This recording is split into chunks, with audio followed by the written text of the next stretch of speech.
Bismillahirrahmanirrahim. Assalamualaikum warahmatullahi taala wabarakatuh.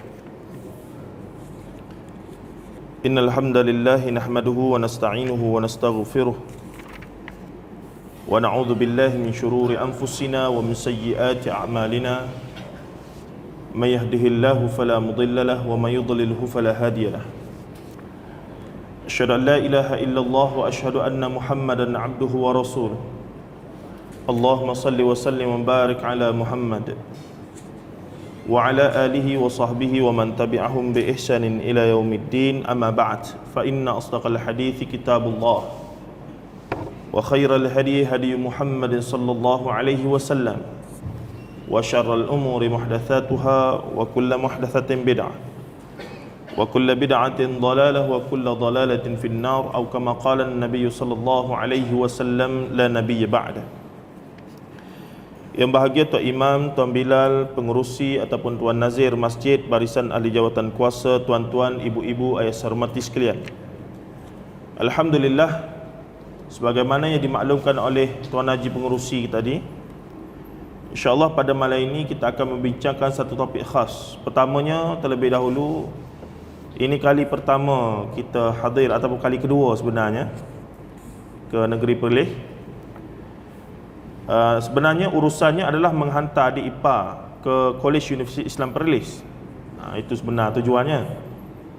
Jadi sahabat-sahabat daripada Jabatan Agama tahu, dan susunlah 2-3 kuliah dan berakhir esok iaitu di masjid negeri, Masjid Alwi. Baik, tapi ada satu benda yang agak bukanlah mengganggu tapi menimbulkan persoalan.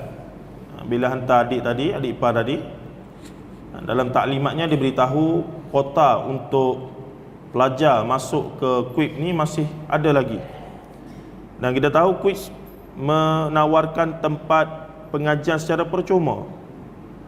Mana ada atas muka bumi ni lagi tuan-tuan yang nak bagi pengajian percuma untuk diploma yang kosnya 20,000 lebih. Jadi saya pelik kenapa, barangkali wallahu alam, kalau kata orang Perlis tak ambil peluang ni, saya pelik sungguhlah.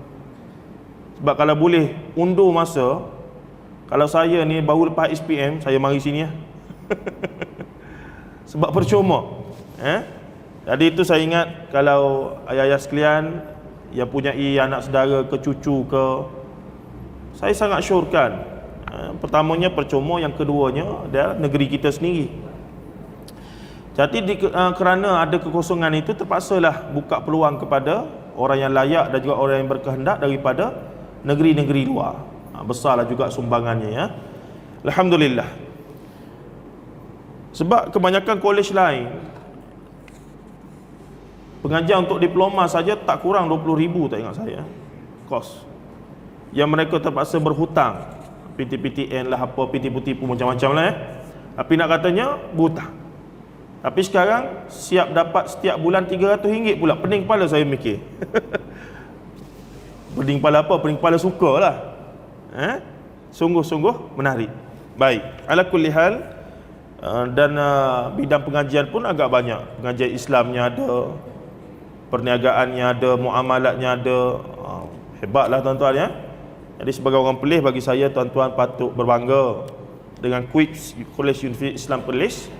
Bahkan khabarnya akan dinaik taraf oleh Tuanku Raja, iaitu dijadikan universiti penuh insya-Allah dalam masa terdekat ni. Baik, ala kulli hal, tajuk yang kita nak bincang pada malam ini iaitu fitnah sirah di alam Melayu. Kenapa alam Melayu? Kerana kita nak khusus fokus kepada alam Melayu Nusantara kita ini. Rupa-rupanya saya minta satu projektor, saya nak tunjuk gambar. Kuliah saya ni berdasarkan buku yang saya karang sendiri, iaitu tajuknya Israiliyat, Hadis Maudhu' dan Fitnah Sirah di Alam Melayu. Idea asal tulis buku ini kerana saya duk perhati guru-guru kita, ustaz-ustaz kita yang ceramah, alhamdulillah banyak, lebih kurang 10-20 tahun ini, banyak mendedahkan kepada kita tentang yang disebutkan apakah itu Israiliyat, apakah itu hadis maudhu' ataupun al-maudhu'at dalam bahasa Arab, ataupun at-tahrif fis sirah, iaitu penyelewengan dalam sirah. Namun sebahagian besar daripada mereka, kalau kita perhatikan, saya dapati ada satu kekurangan, iaitu mereka tidak menjelaskan bagaimanakah ketiga-tiga unsur riwayat yang bermasalah ini sampai ke alam Melayu. Mereka cerita ni hadis palsu, ni hadis dhaif, ni hadis maudhu', ni Israiliyat, ni batil, ni tak boleh guna, ni adalah sirah yang tak betul, tak kuat, tak sahih. Tapi sebahagian besar daripada mereka tidak menjelaskan bagaimanakah perkara-perkara ini sampai ke alam Melayu kita ni. Termasuk perlis Macam mana dia sampai? Sebab dia mesti bermula di negara Arab. Jadi dia sampai ke alam Melayu ni macam mana? Baik, pertamanya kita kena faham apakah itu alam Melayu. Rupa-rupanya bila saya berpindah daripada pengajian Islam, saya tukar bidang pergi pengajian Melayu. Sebab apa? Sebab nak faham cara orang Melayu faham agama mereka. Sebab apa tuan-tuan? Kita berpengalaman tengok ahli keluarga sendiri, bukan orang lain. Saya pelik dan juga kagum dengan orang Melayu yang begitu hebat dan istimewa. Kita dapati di sana ada sebahagian orang kita ni, Melayu Islam khususnya, yang baik, soleh, jaga solat, puasa, zakat, haji, tuk lebay, solat masjid tak tinggal, haji dah pergi, umrah dah pergi, anak isteri jaga aurat dengan sempurna, apa semua begitu begini. Tapi dalam masa yang sama, keadaan-keadaan tertentu dia rasa okey untuk dia guna khidmat bomoh, pawan, dukun dan percaya pada tangkal mangkal siam ajal. Ini pada saya satu benda yang pelik. Bagaimana dalam satu masa seorang yang baik, soleh, belajar agama daripada kecil sampai besar, bahkan mungkin orang panggil dia ustaz, mungkin orang panggil dia tuan haji, tapi dalam masa yang sama, untuk keadaan-keadaan tertentu dia rasa okey untuk guna khidmat bomoh, pawan, dukun dan percaya pada tangkal mangkal sial majal ini. Ini satu ironi, satu benda yang pelik, yang menyebabkan saya duk fikir lama tuan-tuan. Fikir lama ni, sampaikan siap buku dulu, tesis master tak siap-siap lagi. Masalah juga tu, lama sangat ni minta doa lah ayah sekalian supaya selesai dalam bulan depan insya-Allah. Tapi nak katanya tak tahan. Sebab apa punca? Ia menyebabkan saya terfikir, kenapa mereka jadi begitu? Sebab Islam datang ke alam Melayu ni kurang lebih dah 1000 tahun tuan-tuan. Kerajaan pertama Islam Samudra Pasai, iaitu lebih kurang 1200 Masihi. Sekarang ni 2000 berapa Masihi dah?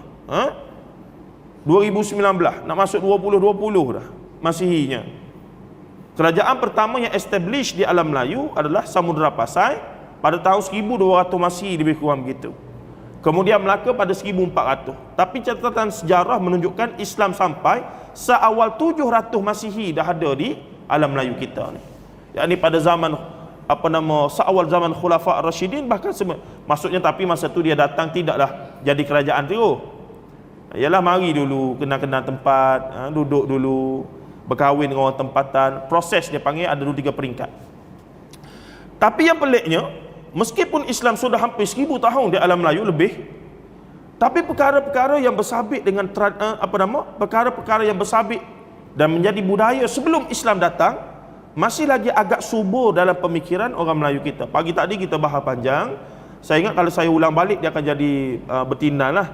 Mungkin ibu ayah sekalian boleh rujuk balik rakaman pagi tadi. Kita menjelaskan daripada mana asal usul mambang.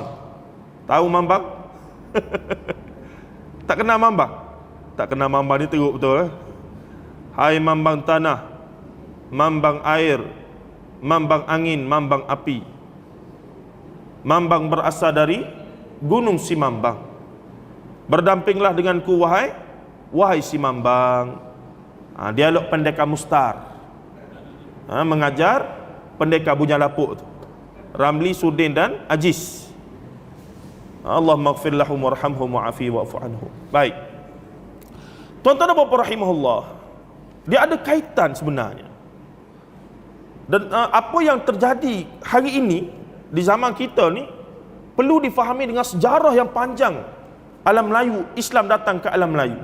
Dia bukan tiba-tiba jadi macam ni. Contoh perleh, kenapa jadi macam ni? Dia ada cerita yang panjang. Dan para pengkaji telah buat kajian-kajian dan tulisan-tulisan, dan saya minat baca.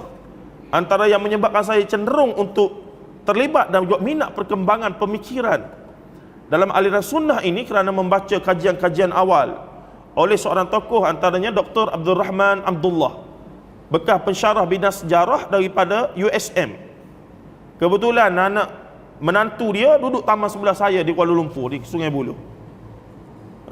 Dan dia orang Penang lah, buku dia banyak, bahkan dia kaji khas tentang perkembangan aliran sunnah di Perlis ni, dan beberapa orang lagi lah tulisan-tulisannya. Jadi dia tak tiba-tiba jadi. Kenapa Perlis istimewa berbanding dengan negeri-negeri lain? Dia tak tiba-tiba jadi. Dia ada sejarah yang panjang, dia ada satu perjuangan yang panjang itu untuk difahami. Jadi bila kita bincang fitnah sirah di alam Melayu yang kita maksudkan di sini adalah sebelum merdeka negara kita 1957 dan juga Indonesia 1945. Tuan-tuan kena faham, sebelum negara kita merdeka, tanah Melayu, Malaysia ni dinamakan tanah Melayu, dan Sabah Sarawak tu Kepulauan Borneo, dan juga Indonesia dinamakan sebagai Hindia Timur ataupun Hindia Belanda kemudiannya. Indonesia dipilih setelah mereka merdeka 1945. Begitu juga Malaysia itu dipilih selepas kita, asalnya Malaya dulu, tanah Melayu, Semenanjung tanah Melayu, kemudian Malaya, kemudian barulah jadi Malaysia 1963 setelah gabungan seluruh daripada Semenanjung tanah Melayu dan Sabah Sarawak. Jadi sebelum merdeka, orang daripada Kepulauan Sumatera nak datang ke tanah Melayu, Semenanjung tanah Melayu, tak ada masalah. Mereka ambil perahu, mereka kayuh sampai, tak ada masalah, tak ada orang marah. Sebab Selat Melaka dilihat sebagai jambatan, bukannya pemisah. Sebab tu kita akan jumpa di tanah Melayu ni orang Minang, di Perlis ni barangkali ada, di Patani pun ada, di Kelantan pun ada orang Minang ni. Sebab perangai orang Minang ni dia mengembara, dia pengembara, dia memang berkelana. Kemudian kita akan jumpa orang Kerinci, dan tak pelik banyak tempat-tempat nama-nama di Malaysia kita ini sama dengan nama-nama tempat dan kampung ataupun daerah-daerah di Indonesia pada hari ini. Itu yang mesti difahami. Sehinggalah bila mereka ada negara bangsa dan ada sempadan, maka rule of law dia sudah jadi lain, jadilah apa yang kita tengok pada hari ini. Cuma nak kata, apa yang disebutkan sebagai alam Melayu, rupa-rupanya para pengkaji dalam bidang sejarah dan sosio budaya juga khilaf. Kita duk ingat dalam bidang agama saja banyak khilaf, tuan-tuan. Tak, rupa-rupanya dalam bidang lain pun khilaf hebat. Dalam bidang perubatan khilaf banyak. Diagnose satu penyakit, scan. Profesor A, Doktor A ni kata ni kanser. B kata bukan. Ini bukan kanser. C kata lain. Ada khilaf dia. Jadi nak buat apa? Yang A kata kena bedah. Yang B kata jangan bedah. Boleh begini. Nak katanya ada khilaf juga rupanya. Begitu juga dalam bidang sejarah. Ayah-ayah sekalian, Hantuah ni siapa? Laksmana Melayu Melaka. Benarkah Hantuah wujud? Sudah. Apa bukti Hantuah wujud? Di mana sanad dia? Kitab mana yang kata Hantuah ni wujud? Benarkah lafaz takkan Melayu di dunia tu datang daripada Hantuah? Tak Melayu hilang di dunia itu? Benarkah Melaka, tertubuhnya Melaka bila para Meswara lari daripada Majapahit tu, lari masuk Temasek, lari pula masuk kepada Johor, larilah sampai kepada satu tempat, tiba-tiba dia melihat seekor anjing ditendang oleh seekor kijang. Mamak bendahara, apakah nama pokok beta bersandar ni? Pokok Melaka, tuanku. Kita buat negeri Melaka ini. Betul ke begitu, tuan-tuan? Kalau tuan-tuan percaya ni berat ni. Teruk betul kalau percaya cerita ni. Nampak sangat bohongnya. Ni penting, tuan-tuan. Ni penting. Sebahagian daripada, paling tidak, sebila saya tukar bidang dalam pengajian Melayu ni, kita kena belajar sejarah apa semua itu begini, budaya. Rupa-rupanya pandangan tentang kewujudan Hantuah ni saja ada 3 pandangan. Khilaf. Ada 3 mazhab di kalangan para sejarawan dan pengkaji. Yang pertama, nak dengar ke tak ni? Ni jadi kuliah sejarah lah pula. Tak apalah dah, ada kaitan juga tu. Yang pertama, pandangan kata, ya betul hantuah itu wujud. Golongan sejarawan ini biasanya yang cenderung ke arah sastra dan budaya dan juga bahasa. Mereka sangat cenderung kata hantuah ni wujud sebab apa? Sebab adanya hikayat hantuah. Walaupun hikayat hantuah ditulis 100 tahun selepas Melaka jatuh. Melaka jatuh 1511 Portugis serang. Hikayat hantuah ditulis 100 tahun kemudian. Jadi sanaknya tu terputus jauh tu tuan-tuan. Mengkotek jauh tu putus tu. Satu.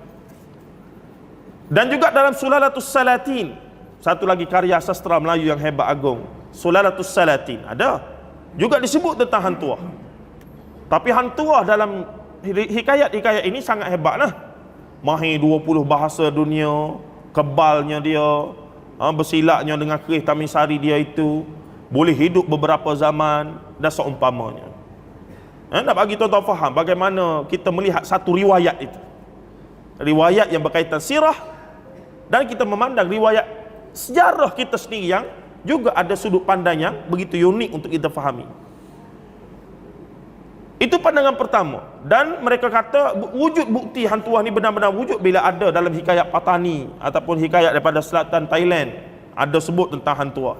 Mereka jumpa juga tulisan ataupun catatan daripada Okinawa, daripada Jepun, menyebutkan tentang hantuah. Dan mereka jumpa catatan daripada China menyebutkan adanya hantuah. Maka majoriti daripada pengkaji ini berpendapat hantuah memang benar wujud, dan ia benar-benar sebagaimana yang ada dalam hikayat hantuah. Itu pandangan pertama. Pandangan kedua kata, ini saya tanya guru saya sendiri bila saya sambung master dalam bidang sejarah tamadun Islam. Masa tu tak habis lah, tapi kita sambung tu kita mengaji. Bidang sejarah tamadun ni tak ramai orang minat. Kalau bidang syariat, bidang usuluddin ramai, ratus-ratus kalau sama master PhD ya. Bidang sejarah tamadun orang ramai tak minat sebab rasa tak berapa penting. Masa saya sambung tahun 2013 tempoh hari, yang daftar sejarah tamadun ni berapa orang tuan-tuan? 12 orang? Bukan, 2 orang sahaja. 2 orang. Belajar dalam kelas, dalam bilik pensyarah. Kita jadi mengantuk, tak boleh tidur. Pensyarah duduk depan. 2 orang saja. Seorang lagi tu muslimah, cikgu. Dia pun bukannya minat sebab dipaksa. Sebab dia terima beasiswa daripada KPN, Kementerian Pelajaran Malaysia, kamu mesti ambil bidang sejarah. Dia pun terpaksa lah ambil juga. Kalau tak, dia kata memang nak ambil bidang lain ke? Kata teruknya orang pandang bidang sejarah tak penting. Walhas sejarah ni tuan-tuan, kalau siapa faham sungguh, dia akan tahu betapa pentingnya sejarah menjadi hujah pada masa depan. Sejarah akan menjadi hujah pada masa depan. Ramai orang buat benda pelik-pelik mutakhir, dakwa macam-macam tentang itu, tentang ini, tapi sejarah boleh membuktikan apa yang mereka buat itu salah, apa yang mereka dakwa itu tak betul dan seumpamanya. Sebagai contoh, dakwaan orang Melayu juga pendatang di Malaysia ni. Pening kepala kita datang, macam mana pula kami pendatang? Kita duk tengok dia ada penjelasan dia. Sebab dia kata kita mari daripada Indonesia. Dia tak tahu cara pembahagian negara bangsa ini baru. Dan dulu rumpun Melayu adalah rumpun yang sama, tidak ada isu nak pergi mari, tak ada isu, tak perlukan pasport. Tapi setengah-setengah golongan mendakwa bahawa kita di Malaysia hari ini pendatang daripada Indonesia. Indonesia dengan Malaysia ni baru wujud selepas merdeka. Tu yang tak faham sejarah tu kata tu. Baik. Balik pada cerita tadi, pandangan yang kedua kata hantuah ni wujud. Tapi hantuah itu sendiri adalah satu watak laksmana Melayu yang betul-betul wujud. Tetapi bila nak ditulis, maka ditokok tambah dia punya cerita. Biasalah tu. Kan? Kita nak cerita orang dulu hebat, mesti ada tokok tambah barulah menarik. Dengan itulah munculnya hantuah ni hebat, mahir 20 bahasa, pernah pergi ke Rom, pernah itu, pernah ini, pernah itu, macam-macam. Nampak? Itu pandangan kedua. Bahkan namanya pun hantuah itu bukan nama sebenar. Bukan nama sebenar. Nama sebenar dia wallahu a'lam apa dia, tapi bila nak buat satu karya namanya hikayat, maka dia kena ada satu nama yang menarik. Sebab ada seorang profesor ni, nama Profesor Dr. Ahmad Adam. Ini antara profesor emeritus dalam bidang sejarah di Malaysia.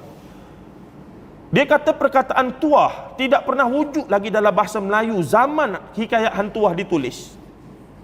Dalam tulisan Jawi tawauha, kita baca tuah, betul? Tawauha. Dia kata salah. Kalau ikut bacaan sebenarnya tawau ha tu baris atas, tuha. Hantuha sebenarnya ambil. Tu pandangan dia, nak macam mana? Dia kaji begitu.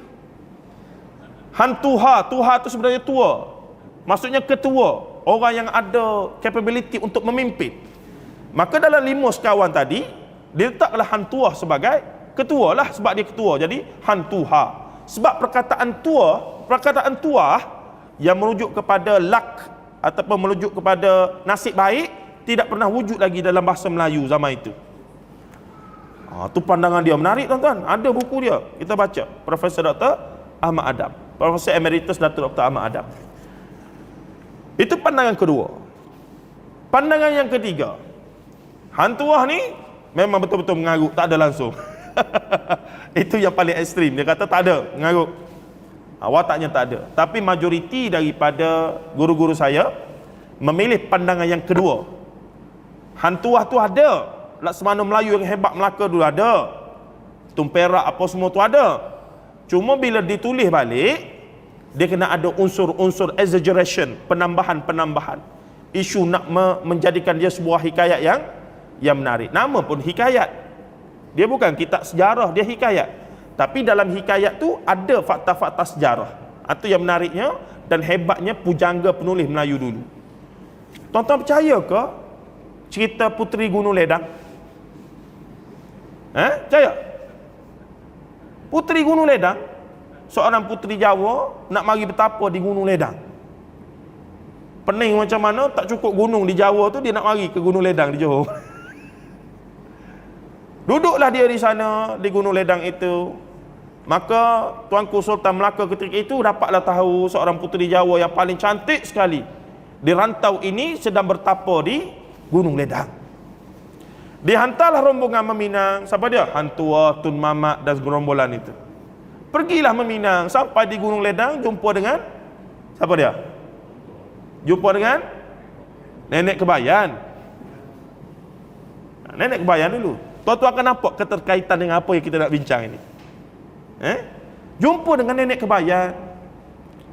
Nenek Kebayan pun jadi wakil puteri Gunung Ledang. Tanyalah hajat nak apa. Nak mari jumpa puteri Gunung Ledang lah puteri ni. Nak masuk meminang, Tuanku Sultan kami suruh masuk meminang. Kata boleh lah. Tapi ada syarat-syarat dia. Apa dia syarat dia? 7 dulang hati nyamuk. Allahu Akbar. Itu okey lagi. 7 dulang apa dia? Hati nyamuk, bukan hati nyamuk, otak nyamuk ke? 7 dulang hati kuman. Kuman. La haula wala quwwata illa billah. 7 tempayan air mata anak gadis sunti. Ni okeylah, logik lah ya. Dan berbagai lagi syarat-syarat yang mengarut. Jadi tuan-tuan, kita percaya ke benda tu betul ada? Saya nak tanya sungguh ni, percaya ke tidak ni? Ini belum saya tanya lagi, betul ke bunian ambil orang dalam perut ni?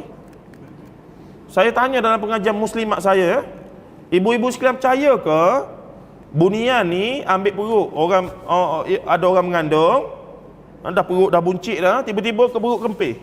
Malam tu mimpi ada orang mari ambil baby dia tu. Ibu-ibu percaya ke? Oh percaya ustaz, mak saya jadi begitu. Yang ni kakak saya jadi begitu. Yang ni orang kampung saya jadi begitu.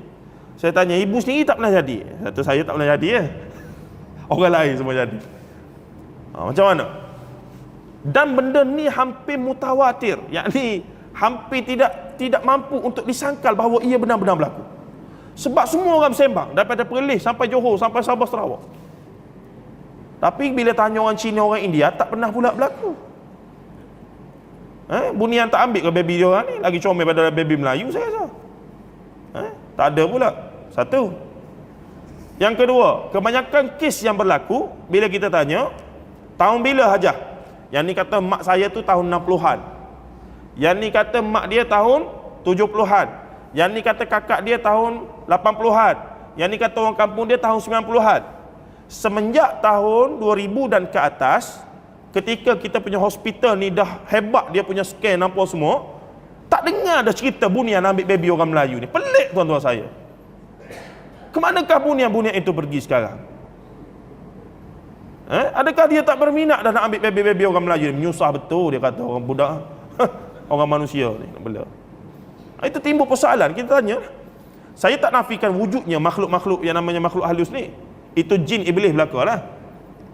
Quran sebut ada surah Al-Jin, ada sihir, yu'allimunan nasa as-sihra ma unzila ilaihi bi babil harut wa marut.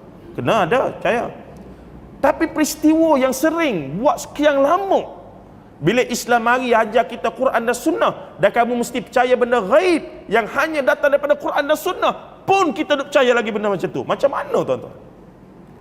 Ajaib.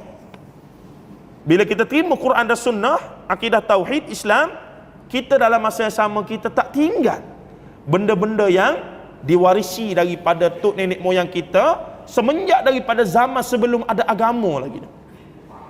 Kita tak tinggal. Kita campur sekali. Sebab tu ada orang bila dia sakit, Allah Taala uji sakit, kanser ke apa ke, bila Allah Taala uji dia akan pergi hospital. Kalau di sini ni saya tengok KPJ besar juga tu. Ni orang Perlis ni banyak duit jugalah tuan. Ada hospital swasta yang hebat tu. Nah. Jadi yang hospital ni dia pergi juga. Dapatkan diagnose, dia buat apa, kemoterapinya apa semua gitu begini, dia buat makan ubatnya apa semua dia buat. Dia balik rumah, dia mari masjid, dia minta orang masjid kalau di luar pada Perlis lah, dia suruh buat solat hajatnya, dia suruh baca yasinnya, dia buat air tawarnya, dia buat macam-macam. Ataupun dia pergi jumpa Tok Syekh mana-mana apa semua, minta buat penawar ubat macam-macam ada seumpama, pun dia buat juga. Tapi yang ketiga pun dia buat juga apa dia? Bila ada orang mari bisik kat dia, sebenarnya saya kenal ni, ada seorang ni hebat juga ni. Oh, dia boleh berubat, dia siup sikit je, dia boleh jadi tu. Dah ramai dah orang yang sembuh kerana dia buat ni. Maka dia tak ada masalah untuk nak rasa pergi jumpa tadilah bomoh pawan dukun apa semua gitu begini tadi.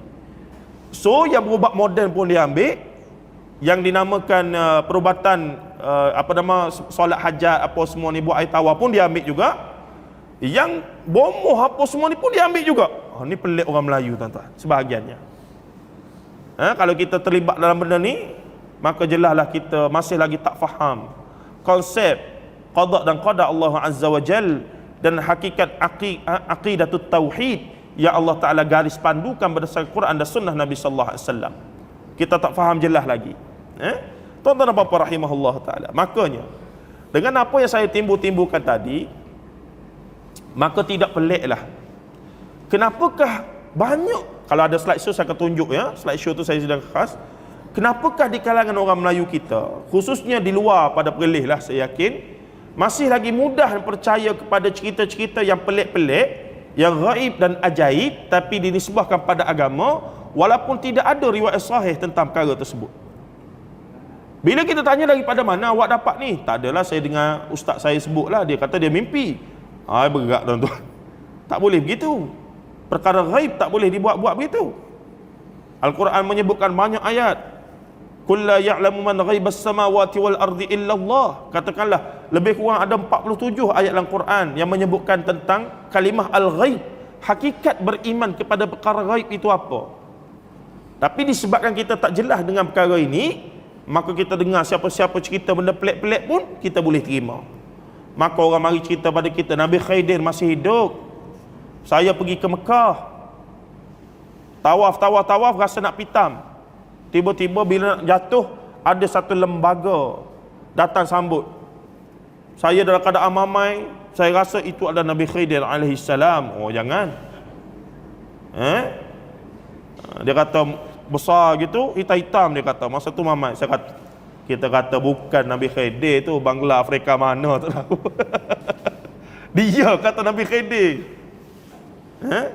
Sebab riwayat tentang perkara-perkara ini telah dibereskan oleh para ulama. Al-Imam Ibn Qayyim Al-Jauziyah rahimahullah dalam kitab dia dalam kitab dia Al-Manarul Munif fi Sahih wad Dha'if menyebutkan semua riwayat yang menyebutkan tentang Nabi Khidir alaihi salam masih hidup semua palsu belaka. Ini kata penting untuk kita tahu sumber rujukan dan ketepatan sumber itu dalam agama kita.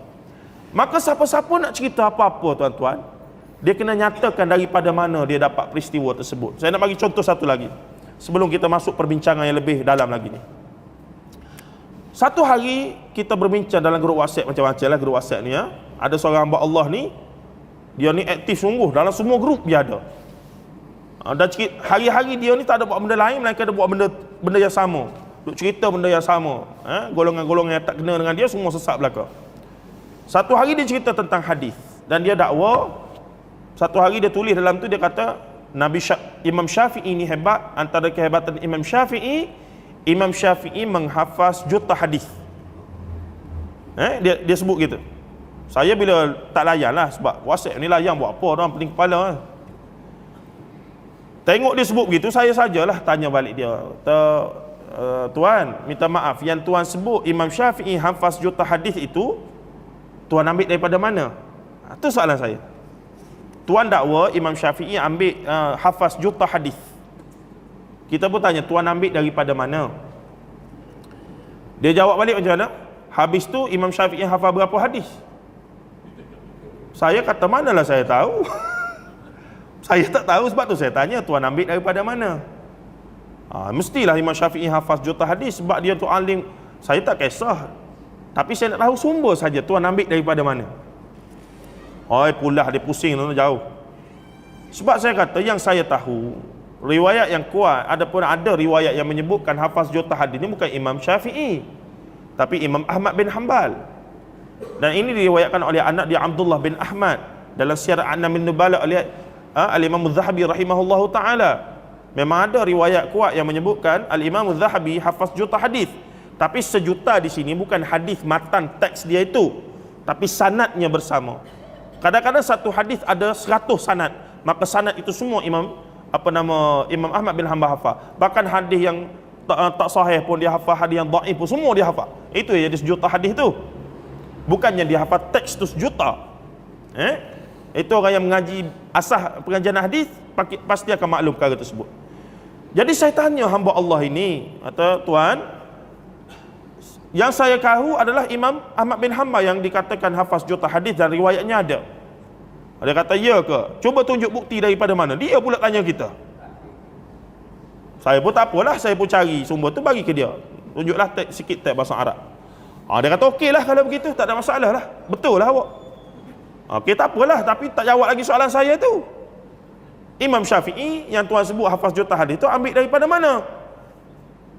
Dia pening, dia nak cari alasan apa. Last sekali dia kata, pergi bijak juga dia ya. Dia nak menang juga. Dia kata, kalaulah Imam Ahmad bin Hanbal anak murid Imam Syafi'i hafaz juta hadis, maka Imam Syafi'i pun hafaz juta hadis ya. Kata benar dia juga. Begitulah tuan-tuan. Nak katanya penting agama ini menyatakan sumber. Kata Abdullah ibn al-Mubarak, al-isnadu minad din walau lal isnadu laqala man syaa ma syaa. Isnad menyatakan sumber, rantaian maklumat itu daripada mana adalah sebahagian daripada agama. Laulal isnadu laqala man syaa ma syaa.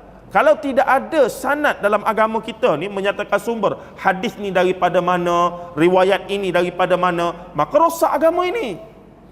Rosak agama ini. Siapa-siapa boleh cakap macam-macam dan dia kata inilah agama yang kita suruh. Itu yang jadi rosak. Hatta dia mimpi, hatta dia ambil daripada tok syekh mana dalam hutan mana pun dia kata ini agama. Kita pun percaya. Tak boleh begitu. Sebab jelas Al-Quran dan Sunnah datang untuk menjadi pasak kepada sumber maklumat dalam agama kita. Baik. Balik pada kisah kita, fitnah sirah yang saya maksudkan adalah at-tahrif, iaitu penyelewengan dalam sirah. Sirah ini satu bidang yang baru dalam Islam. Sebab bila Rasulullah mari, selepas Rasulullah hidup, barulah ada sirahnya. Sirah Nabi dan Rasulullah cerita lain, itu termasuk dalam Israiliyat. Tapi yang baru selepas zaman Rasulullah, orang cerita tentang kelahiran Rasulullah, sampailah para sahabat dan sampai zaman ini perkembangan Islam, maka ia dibincangkan dalam bidang sirah.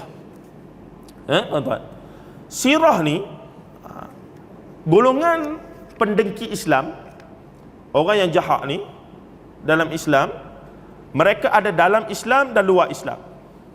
dan mereka cuba nak rosakkan Islam dari dulu sampai sekarang. Antara yang jelas disebutkan dalam Quran dan hadis, yang jahat ini siapa dia tuan-tuan? Golongan Bani Israel dululah. Sebab tu dia buat pelbagai perkara. Pada zaman Rasulullah sallallahu alaihi wasallam, golongan ini telah apa dia?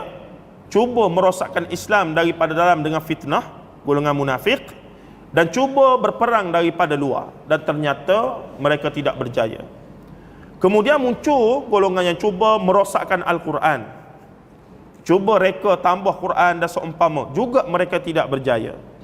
Kemudian muncul golongan yang cuba mencipta hadis-hadis palsu, maka muncullah golongan Syiah dan seumpama itu, dan juga mereka tidak berjaya. Ulama-ulama hadis bangkit dan membetulkan hadis-hadis, ni sahih, ni tidak sahih, ni sanad kamu ambil daripada mana, ni riwayat kamu tidak kuat dan seumpamanya. Hebat ilmu hadis.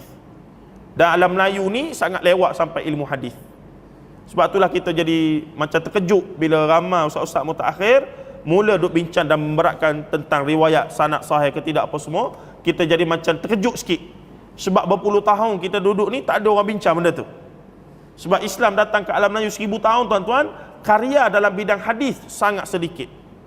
Ya banyak dalam bidang fiqh, akidah dan tasawuf. Tapi dalam bidang hadis dan tafsir Al-Quran tak banyak. Ini menunjukkan perkembangan penulisan Islam di alam Melayu.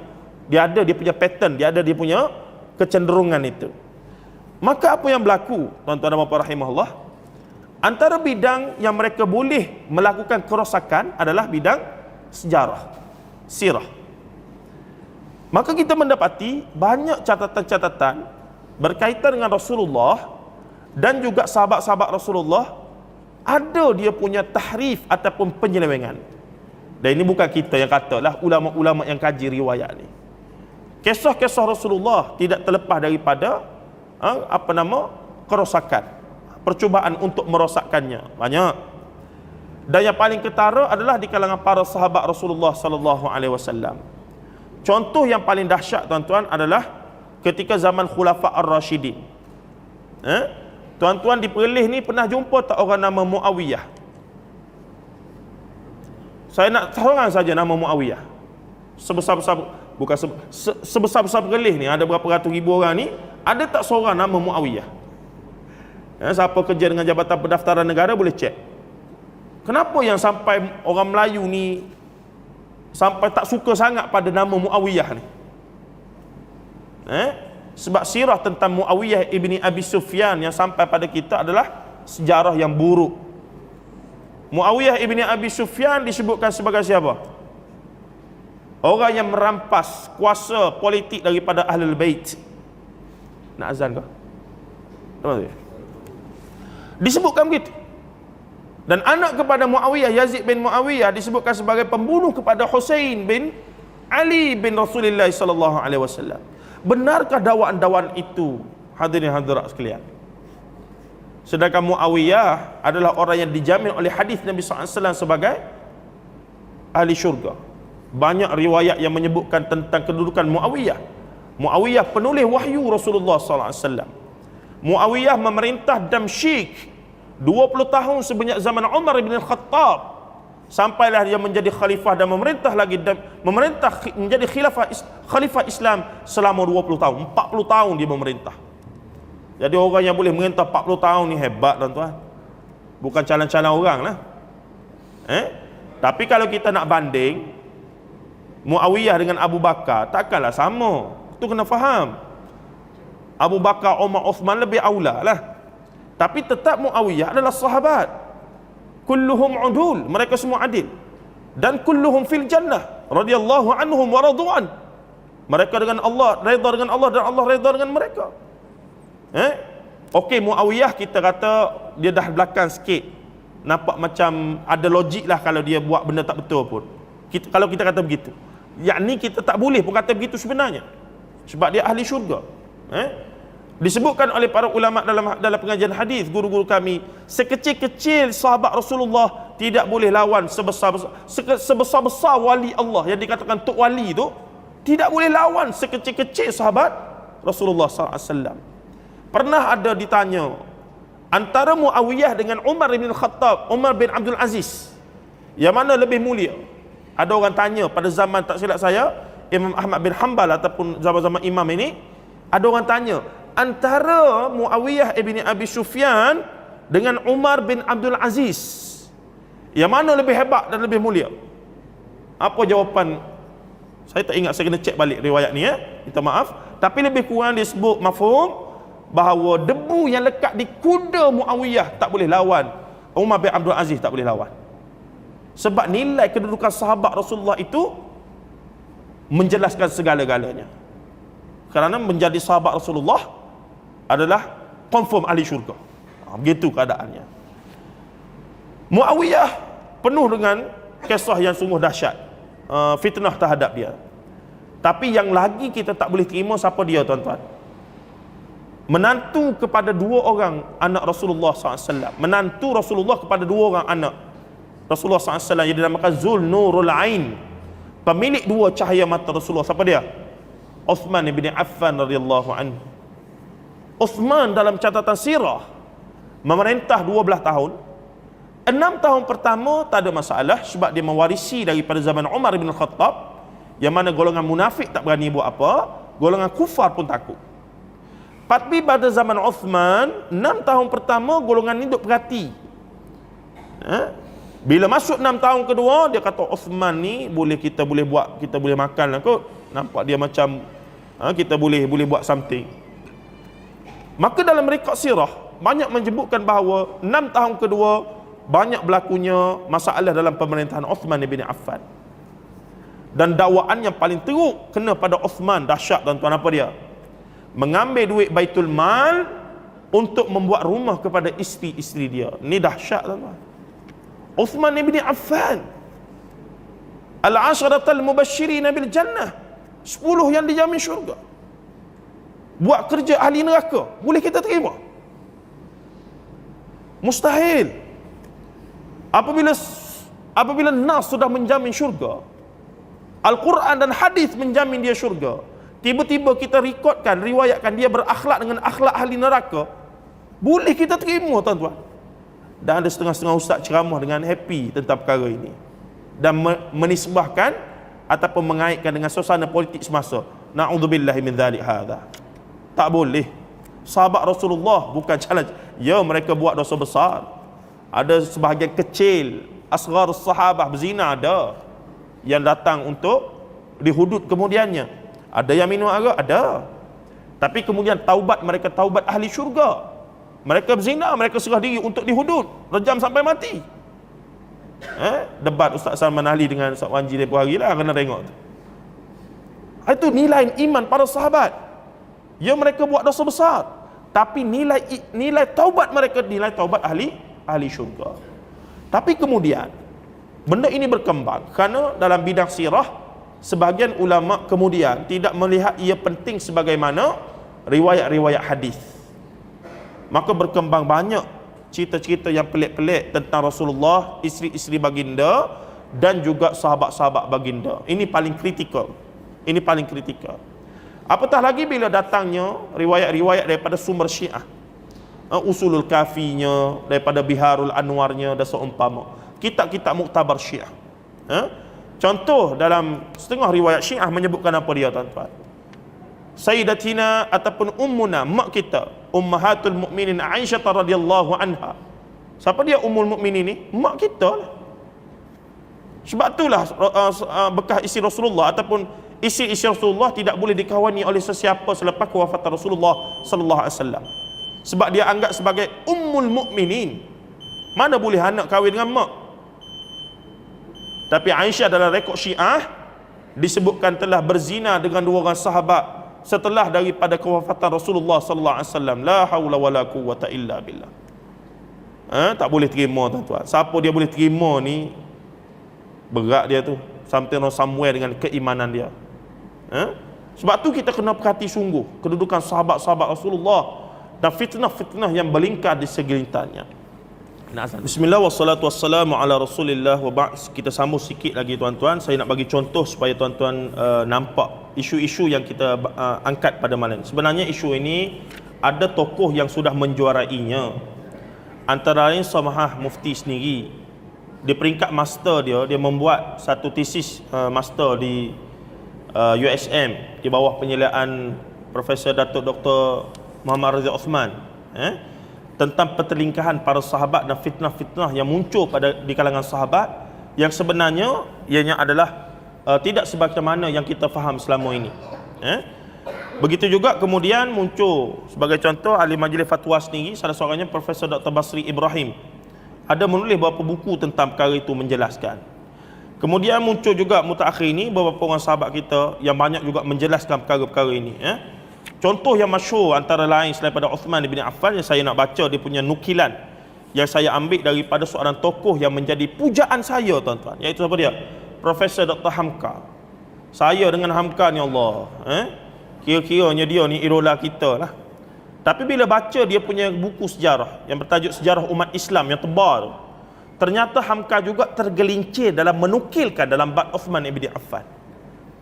Kalau saya kira saya punya hormat pada dia, tak wajarlah saya mendedahkan apa yang dia buat. Tapi ilmu adalah ilmu, dan juga hujjah adalah hujjah. Maka kita kena sebut, tanpalah kita menafikan sumbangan dia. Dan saya tak katalah Hamka masuk neraka kerana dia salah nukil tu, tak. Cuma kita kata memang dia tersilap dalam dia menukilkan dalam buku dia, dan buktinya jelas. Nanti saya akan tunjukkan contohnya bagaimana Hamka sedikit tersilap dalam banyak karya dia, 120 lebih karya dia. Dalam bab sejarah khususnya berkaitan Uthman bin Affan, dia ada buat kesilapan sikit. Dan kesilapan itu besar, tuan-tuan, sebenarnya. Biasalah, sebab adalah bab-bab yang terlepas pandang itu. Cerita yang masyhur sampai di kalangan kita, ibu-ibu sekalian suka dengar, apa dia? Cerita Abu Umar bin Al-Khattab radhiyallahu anhu. Umar pada suatu hari dilihat menangis, ketawa terbahak-bahak. Lama kemudian menangis bagaikan anak kecil. Sahabat-sahabat pun mari tanya, "Ya Amirul Mukminin." Masa tu dia jadi khalifah dah lah. Tanya, kenapa kamu begini ni? Maka Umar pun cerita, bila aku ketawa terbahak-bahak tadi, aku teringat zaman kita jahiliyah dulu. Zaman aku jahiliyah dulu. Aku ambil tepung, aku uli tepung tersebut, aku buat jadi berhala, aku sembah, tiba-tiba aku lapar, aku pun makan dia. Maka bodohlah aku. Jadi aku pun terketawa terbahak-bahak. Ya kamu sedih tu? Yang saya sedih ni teringat dulu masa jahiliyah saya ada seorang anak perempuan. Cantik dia, comel dia. Kalau penceramah tu sedap lagi, dia tambah lagi, tuan-tuan. Tu kata penting pandai bercerita berceramah ni. Jadi pada suatu hari aku bawa dia berjalan-jalan. Anak ini bertanya, "Ayahku, ke manakah kita mahu pergi?" Ni bahagian tambah belakang ni. Ni dia panggil apa dia? Ziyadah. penambahan lafaz yang untuk menyedapkan cerita ceramah. Sampai tengah padang pasir, aku pun korek lubang. Bila dah cukup dalam, aku pun tolak anak aku tu dah ke dalam dia. Menangis-nangis anak aku tu. "Ayah, kenapa buat saya begini? Kenapa buat begini? Kenapa buat begini? Saya minta maaf kalau buat salah." Tu dialog rekaan belaka tu. Hatta dalam teks yang tak betul tu pun tak sebut begitu. Tapi nak ceramah, dia kenalah sebut begitu. Tu masalahnya. Dan kemudiannya, aku pun tanam dia hidup-hidup. Walaupun dia merayu sekuat hati apa semua, aku tanam dia. Kalau ustaz-ustazah yang pandai ceramah, tuan-tuan boleh menangis kita dengar. Memang boleh menangis kita dengar. Tapi itu dulu zaman jahiliyah. Semoga Allah Ta'ala ampunkan aku. Jadi kononnya pengajaran daripada kita ini adalah sebesar mana pun dosa kita dulu, maka taubat itu tetap diterima oleh Allah. Masalahnya, tuan-tuan, sahih ke tidak cerita ini? Sahih ke tidak cerita ini? Apa gelaran Umar bin Khattab? Dia punya kunyah Abu Hafs. Setengah kata Abu Hafs tu singa. Tapi Hafsah adalah anak Umar yang kemudian jadi isteri Rasulullah. Sebab itulah Umar digelar sebagai Abu Hafsin. Merujuk pada anak sulung dia, itulah kakak kepada Asma' dan seumpamanya. Asma' Abu Bakar, kakak kepada Abdullah bin Umar dan seumpamanya. Maka soalan yang muncul, kalau Hafsah ni hidup besar dan kahwin jadi isteri Rasulullah, anak yang mana Umar bunuh, tuan-tuan? Anak yang mana Umar bunuh? Ya, memang ada budaya bunuh anak di kalangan orang Arab jahiliyah dulu, ada, Quran sebut. Quran sebut tuan-tuan ya. Maksudnya ada sungguh budaya bunuh anak. Tapi Umar yang bunuh itu tidak betul. Bani Quraisy ni bangsawan tak bunuh anak. Rekod sirah menunjukkan bahawa Quraisy tak bunuh anak mereka. Tapi amalan bunuh baby ataupun anak perempuan ini adalah salah satu daripada bangsa Arab yang dia punya level rendah sikit. Dia takut bila anak-anak dia besar jadi pelacur, jadi apa ni, kena jual apa semua, dia bunuh awal-awal. Takut hidup dia susah. Tapi Quraisy tak terlibat. Sebab tu wanita-wanita Quraisy hebat. Khadijah binti Khuwailid hebat dipandang mulia. Bukan semua wanita dipandang hina zaman Rasulullah SAW. Itu benda yang kita kena betulkan. Maka kita dapati tidak. Fakta, dan bila diselidik riwayat yang sebut Umar bunuh anak sendiri ni, tidak ada dalam kitab-kitab hadis ataupun mana riwayat-riwayat sahih, kitab-kitab yang sahih. Tapi yang adanya daripada kitab apa dia tuan-tuan? Minta maaf sebut kitab tasawuf. Apa dia kitabnya? Ibrahim Samarqandi, Abu Laith Ibrahim Samarqandi. Apa tajuknya? Tanbihul Ghafili. Dalam tu ada riwayat cerita tu. Dan masyhur lah diceritakan di kalangan masyarakat kita. Ini masalah dia. Tak sahih.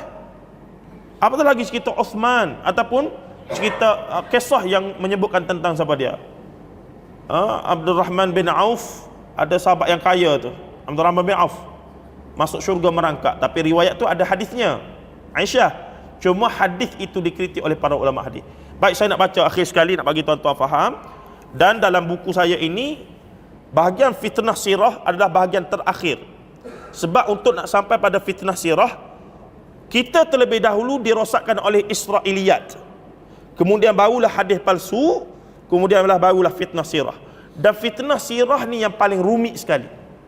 Sebab dia menyabitkan sirah-sirah dan penulisan sirah-sirah semasa. Adapun Israiliyat dengan hadis maudhu' sudah ada disiplin yang ampuh untuk menjaga kesahihan riwayat tersebut dari zaman dulu sampai sekarang.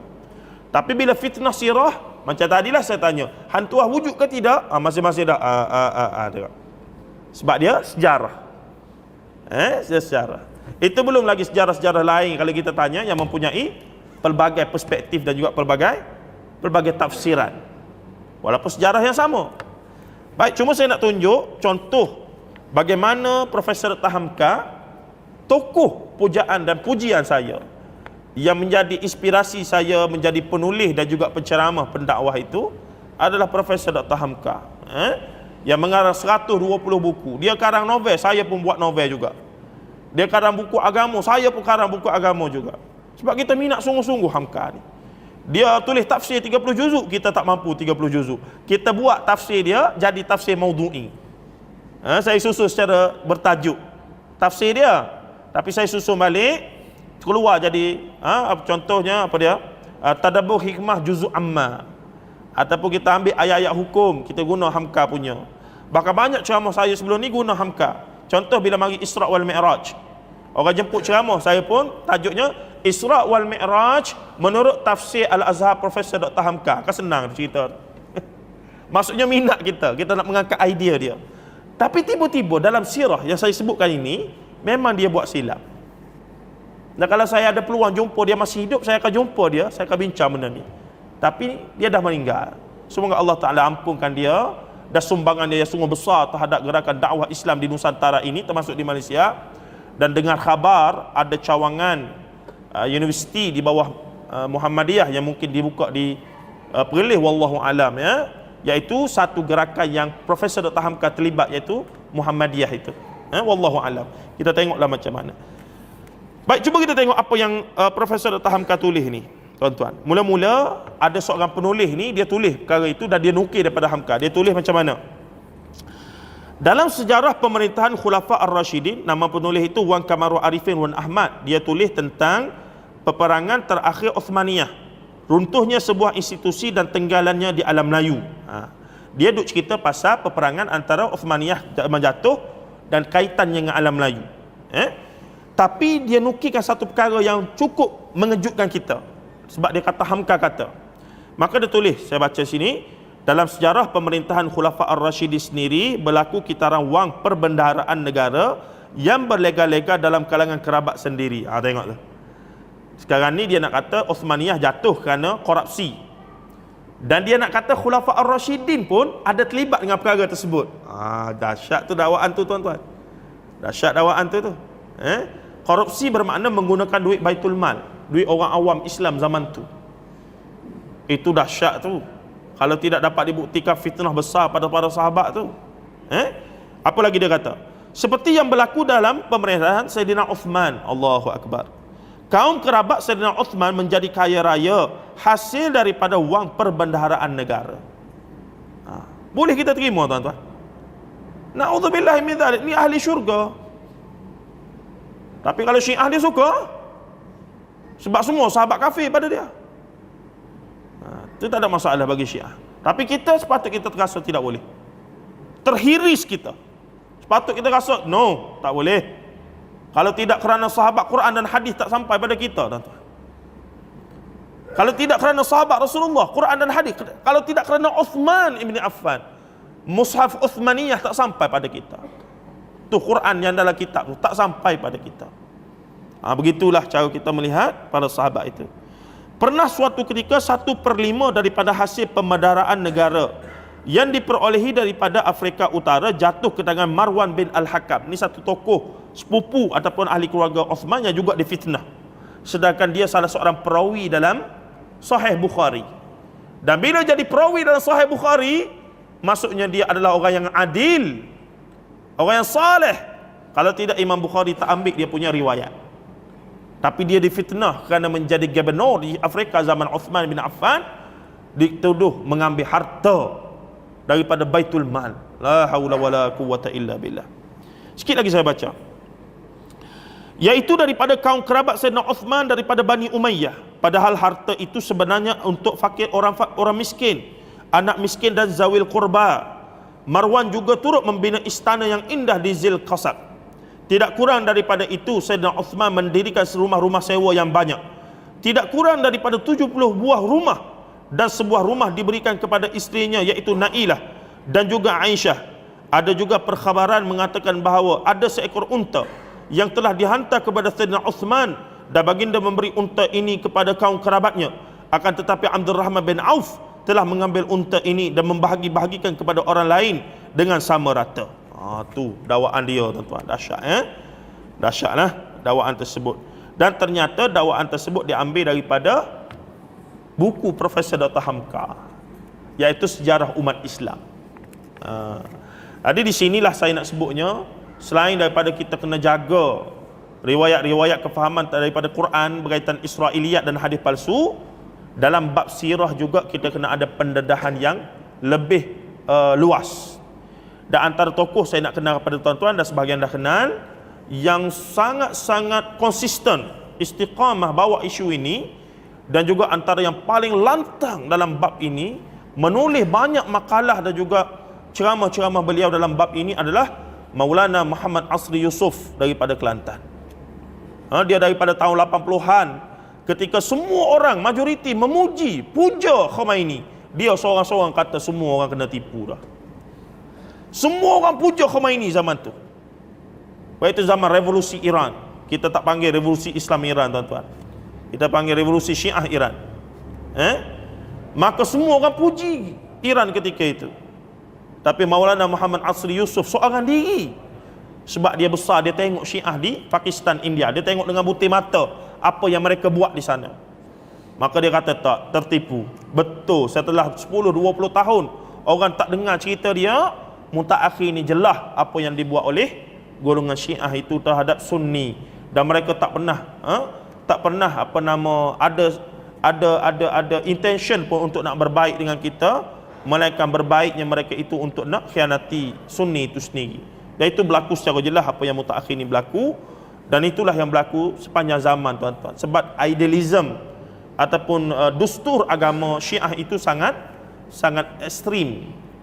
Dia menghukumkan kafir orang yang tak beriman kepada Isna Asyariyah dia tu, imam 12 dia. Siapa yang tak percaya pada imamah, imam 12 itu semuanya kafir belaka. Kita nasibi, kita di sisi Syiah adalah kafir, tuan-tuan. Kita di sisi Syiah adalah kafir. Syiah yang saya maksudkan ini adalah Syiah Imamiyah Ithna Asyariyah, Syiah rasmi di Iran pada hari ini. Sebab tu kena jelas. Ada orang tanya, Syiah ni Islam lagi ke Ustaz? Saya tanya, apa syarat jadi Islam? Mengucap 2 kalimah syahadah, cukup rukun Islam dan rukun iman. Saya kata, cuba dengar Syiah mengucap macam mana. Adakah dia mengucap 2 kalimah syahadah? Tuan-tuan balik buka YouTube, tengok Syiah di negara Arab tu, dia mengucap 2 kalimah syahadah ke tuan-tuan? Asyhadu an la ilaha illallah wa asyhadu anna Muhammadur Rasulullah wal Khamaini wa Ali waliyullah wal Khamaini hujjatullah wal la'nat ala Abu Bakr Umar Uthman. Mana 2 kalimah syahadah? Mana 2 kalimah syahadah? Macam mana kita boleh kata dia Islam lagi? Itu peribadi saya lah. Kita mengaji akidah, kita kata akidah itu mesti mengesahkan Allah, mencukupkan syarat, dan tidak boleh buat perkara yang membatalkan akidah, baru sempurna. Isbat dan nafi. Tapi bila kita isbat saja Allah satu, Allah ni esa, Allah ni suci, Allah laisa kamitslihi syai', tapi dalam masa yang sama kita letak ada makhluk sama tinggi dengan Allah, Ali ke, Isna Asyariyah ke, apa ke, maka kita telah syirikkan Allah Azza wa Jalla. Ni yang tak faham ni. Dia nampak pakai jubah semuta, dia punya serban besar pada kita. Tak kira begitu, kita kira akidah tu. Isbat dan nafi akidah itu. Kalau tak faham yang ni tuan-tuan, kadang-kadang tu sahabat-sahabat saya, ustaz sendiri tak faham bab ini. Dia tidak melihat Syiah ini dari sudut akidah, dia lihat dari sudut mazhab apa semua. Saya kata pelik sungguhlah, ya Allah. Dan ini tidaklah menunjukkan kita tidak boleh bermuamalah dengan mereka. Hubungan negara ke negara tak ada masalah tuan-tuan, dalam setengah-setengah. Tapi mengiktiraf akidah dia itu tak boleh. Tak boleh. Akidah mengkafirkan sahabat Rasulullah. Apa hukum kafirkan sahabat Rasulullah? Apa hukum menyatakan ibu kita Aisyah zina? Pelik kita tuan-tuan, masih ada yang boleh menerima dan bersangka baik dengan kelompok ini. Na'udzubillahi min dzalik. Semoga Allah Ta'ala ampunkan kita dan bagi kita kefahaman yang sesungguhnya dan menjauhkan kita daripada kerancuan ataupun kekeliruan ini. Tuan-tuan dan puan-puan rahimahullah, akhir sekali saya nak sebut bahawa itulah perjuangan kita, bahawa kalau apabila kita memahami cara agama Islam berinteraksi dengan sumber, maka banyak benda-benda yang golongan sesat, golongan yang memang nak rosakkan Islam ini, kita akan dapat tengok cara mereka yang halus, bagaimana mereka mencuba untuk merosakkan Islam, merosakkan pegangan kita terhadap sahabat-sahabat Rasulullah. Sikit saya nak tambah, Syiah ni dia tak attack direct Rasulullah sallallahu alaihi wasallam. Semua sahabat Rasulullah dia kafirkan. Sedangkan sahabat Rasulullah ni semua anak murid Rasulullah. Dia macam pukul menantu sindir anak. Mana-mana? Pukul anak sindir menantu. Begitulah lebih kurang ya. Pukul anak sindir menantu. Kalau ikut sebenar Syiah nak kata Rasulullah ni pun tak boleh pakai tuan-tuan. Tapi kalau dia direct sangat, nampaklah dia tu tak Islam. So dia konas sikit, dia kafirkan semua sahabat mereka berapa orang saja. Ali, Fatimah, apa nama, Miqdad ibn al-Aswad, apa lagi, Salman al-Farisi dan beberapa orang yang ada farsi-farsi belakang, itu tak ada masalah. Abu Hurairah apa semua kafir belaka. La haula wala quwwata illa billah. Sebab apa begitu? Bila kita kata anak murid Rasulullah tak berguna, kafir, maksudnya Rasulullah tu siapa? Rasulullah tu siapa? Guru kepada orang kafir belaka. La ilaha illallah Muhammadur Rasulullah. Kalau tak faham bab ni memang masalah banyak lagi tuan-tuan. Tak selesai kita ni. Maka melihat Syiah sebagai sebahagian daripada mazhab tidak boleh sebenarnya. Bila kita nilai ada timbangan akidah tauhid, isbat dan nafi, dan syarat-syarat sempurna akidah dan syarat nafi, baru kita jelas, oh Syiah ni tidak Islam sebenarnya. Tidak Islam sebenarnya. Dia agama Syiah. Kita berani kata begitu. Tuan-tuan dan puan-puan rahimahullah, saya berhenti situ, dan itulah kesan daripada fitnah sirah yang panjang menyebabkan kita keliru tentang Syiah dan seumpamanya. Sallallahu alaihi wasallam Muhammad wa ala alihi wa sahbihi ajma'in. Walhamdulillahirabbil alamin. Assalamualaikum warahmatullahi taala wabarakatuh.